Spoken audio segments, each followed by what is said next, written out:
Hello, hello, and welcome to this episode of Mom's Maths and Manuscripts. This time it's just me. I'm alone and I'm recording a series of two, maybe three solo episodes because it's summer, it's early August when I'm recording this. My co-host Ivna is chilling on the seaside, is on holidays for the entire summer, and I'm also going on holidays soon. So I thought let's squeeze in a few episodes that we can then slowly release as we go and talk about some summer stuff. So, what's best to talk about in August when holidays are either happening right now or going to happen very soon is the topic that is on my mind a lot is slowing down. And I was thinking about it because of a Instagram trend that I remembered from a year ago or a couple of years ago about dolce far niente, the sweetness of doing nothing, and how we kind of romanticize it and how everybody wants to experience this sweetness of doing nothing or the sweetness of slow living and slowing down. But in this modern, fast-paced world, it's very difficult to do so. And especially if you are in a career that um, pushes the idea and the ideal of working a lot and moving fast and hustling, doing, because otherwise you're going to fall behind, or otherwise, if you're in science, that somebody else might sweep in and kind of steal, quote unquote, your discovery, publish your results or publish something similar, and then you think that you're not going to be relevant anymore. So you cannot slow down. You have to move all the time. It's very difficult to slow down and to experience this dolce far niente, or the um, kind of living in the moment. But I wanted to talk about why it's important and also the fact that it's a skill. And my experiences with this as a skill, my experiences with this, or kind of not being able to do this at first, or finding it very, very difficult, finding it extremely almost unsafe to slow down, almost feeling like I'm under threat if I'm trying to do that, to learning, or I mean, it's still a work in progress. It's not something that I can honestly and confidently say that I have learned already and I have mastered. Not at all, but I am still learning and I feel like I've gotten better at this. So maybe I can share a little bit also about what helped me and what worked for me in order to learn this skill. And we will draw some examples from yoga and from motherhood and from everything that is kind of top of mind for me right now. Obviously, we understand that this constant hustling mentality, constant pushing, constant moving without allowing yourself time to rest, time to process, time to recover is a straight road to burnout. And you can have maybe bursts of this pushing when you have a big deadline or when you have something going on that you need to finish, you need to push for a little bit, but constantly living like this is not really sustainable. And this is exactly what is being sort of put on us and pushed on us from the outside. And then we internalize that we kind of have to live like this, but then we find ourselves burnt out or there's chronically stressed and under a lot of pressure, plus maybe some physical conditions or health conditions that are deteriorating. And we think that, oh my God, I cannot move so fast anymore. I cannot push so much anymore. I cannot pull all-nighters. Something must be wrong with me. I'm failing, which is, no, you're not failing. It's just, we're not supposed to live like this. We are not supposed to be constantly on, right? And in the same vein, we're not supposed to be constantly stressed. We're supposed to experience a stress response and then come down from this. But again, very difficult in the modern world not be constantly stressed. And And of course, it's also, if we're talking about that in the context of careers or work, where you have to have some level of creativity to problem solve, to find novel solutions, to find answers to really difficult questions, which is what scientists are doing. You cannot really be creative if you're always moving. For being creative, for spikes of creativity, you kind of need to step back and allow your brain some idle time and some time to just be doing its thing on its own without your conscious effort to be like thinking about the problem and to be thinking about your experiments or whatever it is that you're doing. And we don't really do that anymore. We are either on, as in we're working, or we are on consuming information because we are resting by watching Netflix, or we are resting by scrolling on Instagram, or listening to a show, listening to news, listening to podcasts, by the way. But the brain is then busy processing this, absorbing and thinking about the information that you are giving to it, but it's not really taking the time to kind of run in the background and be creative. So your creativity suffers, your problem solving suffers, your focus will suffer eventually, even if it doesn't feel or seem like that at the beginning. Your body might start suffering. And I think one thing that was really key for me is that the relationships start suffering because you are losing moments of connection. You are not present maybe with your loved ones. And especially it hit me in motherhood because in motherhood, there is also a lot of expectations, outside expectations that then you internalize and start putting on yourself. And that your child has to do this, that you have to be like entertaining them or doing some developmental games or whatever with them as soon as they're born. Just show them the black and white pictures and whatnot. And in the rush of doing all the things and doing all the things right, at some point I realized that I'm so stressed and so anxious to do everything and development and massages and games and sing to him and talk to him and make sure that he eats, make sure that he sleeps in the right moment and make sure that I follow the wake windows. I kind of forgot how to enjoy him, how to enjoy time with my son. And I felt like I was missing this connection because I was constantly on this alert that I need to run through a checklist every time he's awake, and even when he's asleep. I have a different checklist for that: laundry, cooking, cleaning, right?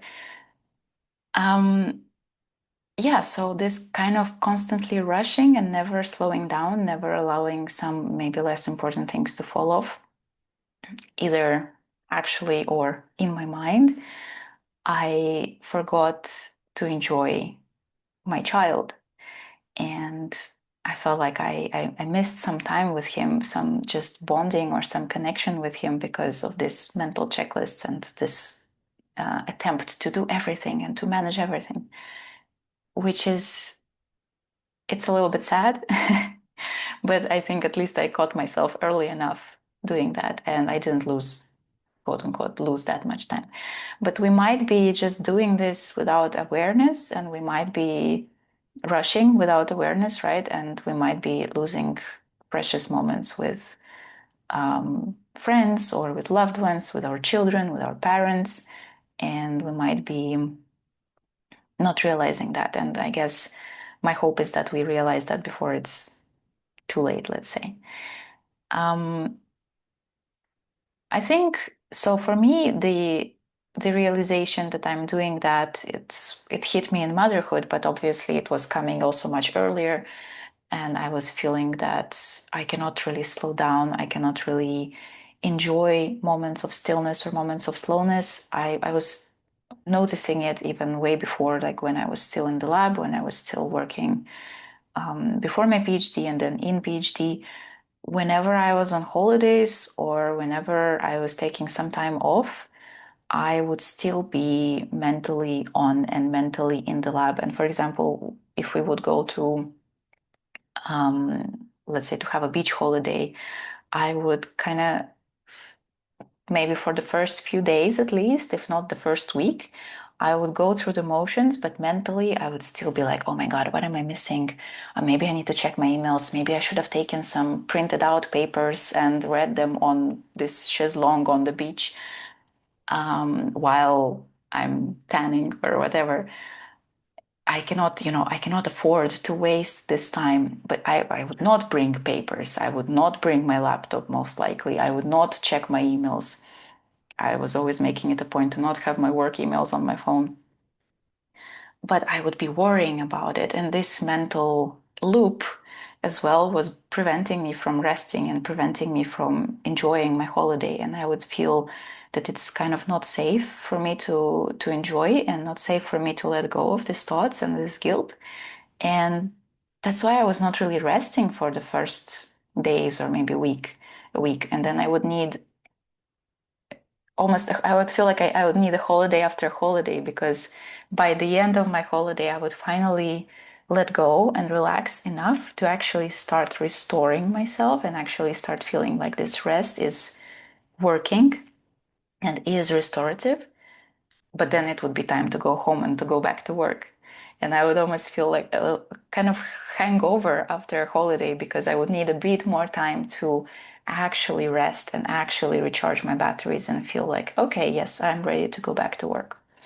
And this feeling of readiness to go back to work, or maybe even an itch to go back to work, only appeared, I would say, maybe the year before I had my son. So I was already out of the lab, and I was working for myself as I was already self-employed.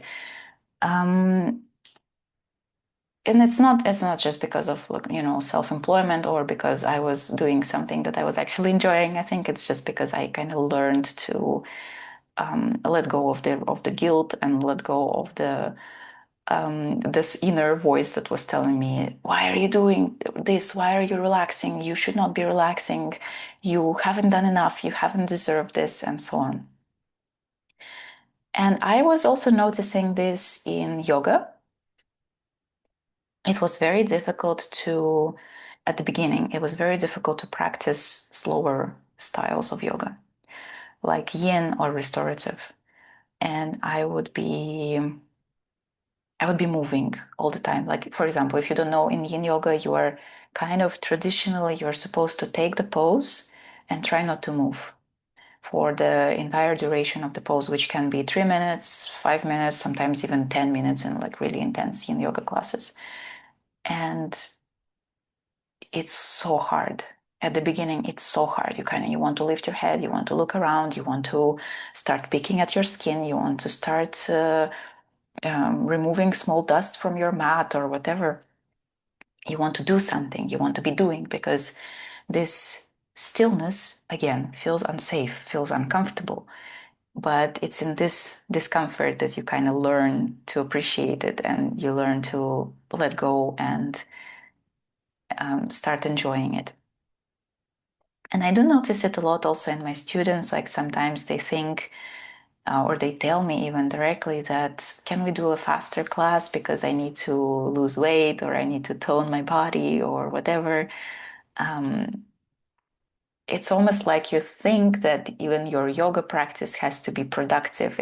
I mean, apart from the fact that we conflate yoga with just exercise and we don't think often about the other benefits to a yoga practice, more mental or um, spiritual benefits of a yoga practice, when we only think about it as exercise, just apart from that, you are trying to put like more goals for your yoga practice, apart from just, I'm just going to practice, I'm just going to breathe and move and relax. You're also thinking, no, it has to be more productive than that. I have to also tone my body or create a beach booty or whatever it is. And it's it's also kind of difficult to let go of this idea and just be okay. No, I'm just going to move on my mat. without any agenda and without any additional ideas and goals put on this moment. But again, I feel like through yoga and through intentionally subjecting myself to this uncomfortable stillness and uncomfortable slow practices, I did at some point learn to appreciate it and learn to notice. So you kind of, the self-awareness increases, and as you slow down, you start noticing a bit more how your body is working, how you're breathing through the movements or through the poses, how maybe the difference between the sides, one side is more stable and stronger, the other one is less. So maybe I need to put more attention and more love and direct more of my love towards this side, which is impossible to do when you are just moving through a very, very, very fast-paced class and trying to catch up with the instruction or trying to catch up with how fast you think you have to go. You are maybe moving, but you're not doing any actual work, either physical or mental and emotional work that is supposed to be part of the practice. And it's given me, I feel like the slow practices have given me also a lot of learning opportunities to understand the benefit of slowing down. And it gives you space for learning more about your body, about yourself, about your reactions, about what kind of thoughts are coming up in these moments. So yeah, it's not only awareness about the body, it's also awareness about your thinking and your patterns, which is actually when I think I started first noticing that I'm being a little bit mean to myself and I'm talking all this smack, like you have to be, you cannot be so slow, you cannot be just sitting here not doing anything, you have to move, you have to do something. And then I realized that actually the same thoughts are coming up in other situations, right, off the mat. So yoga is especially slow, frustratingly slow yoga like yin or restorative can be really good for this increased self-awareness and for you to practice slowing down and knowing that it's safe for you to slow down. And I think other things that were really helpful for me is actually trying to block, especially as I transitioned into self-employment and started being in control of my schedule and my work, blocking white space. Also not easy. Things start to come up and they start to kind of bleed through into the white space, but I tried really hard for a while to block time in my calendar that would be for nothing. Either breaks between tasks, like 15-minute slots that are for nothing, and I would try to really finish my previous task and still respect this 15-20 minutes break in between so that I can recharge and kind of realign with what's next, instead of, oh, I have 15 minutes, I can do this and that, or I have 15 minutes, I'm working from home as a self-employed, I can go and start a load of laundry or unload the dishwasher. No, the 15 minutes are for me, are my white space for rest and for not doing anything. Maybe I will enjoy a cup of coffee or something, but I will not intentionally do anything, any work or any household chores. So another thing is, I think, very helpful and also not easy is intentionally slowing down some things that you are doing, like meals and being mindful about eating. So not eating while you are, scrolling on your phone or watching something, but actually mindfully consuming your food and focusing on the flavors and the textures and conversation, maybe if you are eating with somebody. Slowing down your showers, not just going through the motions, but trying to enjoy the smells, the feeling of the warm water, whatever it is. Like for me, I do enjoy my showers, And I like to kind of like turn it into a little self-care practice and take care of myself or offer myself some self-compassion as I'm taking a shower, whatever it is. But you find something that you enjoy, like maybe you're taking a walk, maybe you're taking a mindful bike ride through a new route, not the one that you're usually taking. So some small mindful activities, or adding mindfulness, adding slowness into an activity that you will do anyway, just trying to not rush through it and do it a little bit differently, a little bit, change the pace and change the intention behind it. So you're not just, getting calories, or you're not just washing yourself, but you are also practicing a little bit of slowness and safety in slowness. And another thing is that it's also used to be a trend on Instagram at some point about romanticizing your life. And there were all these aesthetic videos of making coffee or journaling, and very pretty, aesthetically pleasing journals with beautiful pens in bed with matching bed linen and all that. Well, if you're thinking that my life is very aesthetic with a feral toddler at home, no. Uh, Sorry to disappoint. It's absolutely not. But I still try to find ways to create small rituals and romanticize these little moments. Whatever it is, again, it can be a shower, it can be a cup of coffee. Maybe, I would make my coffee without looking at my phone as I'm doing that, or I would take take some time, and yes, I might not even drink this coffee, or I might not have time for this. Sometimes, life happens, but it also doesn't have to be a huge, elaborate ritual. It can be 5 minutes here, 5 minutes there, but I find that these little rituals are also helping to slow down and appreciate this, and give you a sense of mindfulness, and kind of like, I need to slow down. You cannot rush your way through a ritual. So romanticizing a little bit little things in your life, romanticizing some maybe daily routine tasks that you can do, turning them into a ritual, could also be very helpful to slow down, even if it's just a little bit, even if it's just for a couple of minutes. And especially if you have a small child at home, it's just going to be a couple of minutes here and a couple of minutes there, but it's already adding up, and it's already enough, and it's already going to work.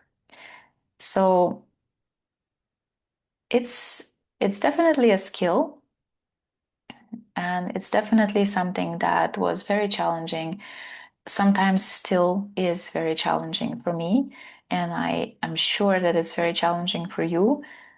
But it's something that we can learn, or kind of relearn, maybe remember, because we never had this issue, right, when we were children, and we could just spend hours maybe watching insects, or throwing pebbles into the puddle or into the water, and we would not be bored, or we would not feel bad about it. But we can relearn this, we can remember this, and it does give us more capacity to be present, with potential to improve our relationships, with potential to improve our relationship with ourselves. We give ourselves, through that, we give ourselves more capacity for deep thinking, for creativity, for better problem solving, and ultimately better focus. But setting aside thinking about work and thinking about how this can make us more productive, it's just going to enrich your life, I think, and bring a little bit more joy, a little bit more presence, a little bit more enjoyment, and happiness about the little moments that you're going through. About maybe, if you have a child, you will see the curiosity, and you will actually notice the little goofy things that they are doing, and it's going to be more imprinted in your memory as well, because you're more present and you're there for these moments. So it is, I think, in this episode today, I wanted to talk more about this as like a personal practice, and how it can be helpful for us individually, And definitely it's a whole other conversation about how it can have a ripple effect for society and culture, and especially maybe if we're talking about science or academia, how it can have a ripple effect there and bleed through into your work or inspire others. And I think that's a topic for the next episode. That's a topic for the next conversation. But definitely slowing down in our fast-paced world, as complicated, as hard as it can be, it is a practice of loving oneself and caring for oneself. And it is something that we can, deliberately try to remember, try to relearn, and it's going to then trickle down to other areas of our lives and help there. And just a quick little thing to add, if you find this situation familiar, that you are on holidays or in the evening, in the weekend, you know that you have to rest and you are trying to rest, but the guilt is just too loud and too overwhelming, and you are tensing up and thinking, what should I do? Should I work? Should I not work? Should I try to rest? But I'm also not really resting. What do I do? If this is familiar for you, if you have struggled with that, or if you are struggling with that, I have created something that is going to help you ease this guilt and make it a little bit quieter in your mind so that you can actually rest and you can actually enjoy your holiday or your weekend or your evening. You can find it through the link in the description underneath this video. And it's completely free. You can just get it and listen to it. It's a meditation and a private podcast. And enjoy. I hope it helps. All right, I think I'll end it here for today. And we'll meet in the next episode where, as I said, we're going to talk about more how it's trickling down to other areas and to society, to other people, and how it's, less personal and more about actually enacting change in the world. But for now, thank you so much for listening. I hope you got some ideas. I hope you got some useful little nuggets. And try slowing down this August. If not now, then when? This is the perfect month for slowness and for slow living. And let me know in the comments or send me a message. Let me know how you'd practice slowing down in this last remaining weeks of summer. I would be very curious to read about it, to read your ideas, to read your slowing down practices. So do let me know, and we'll see each other soon. Bye!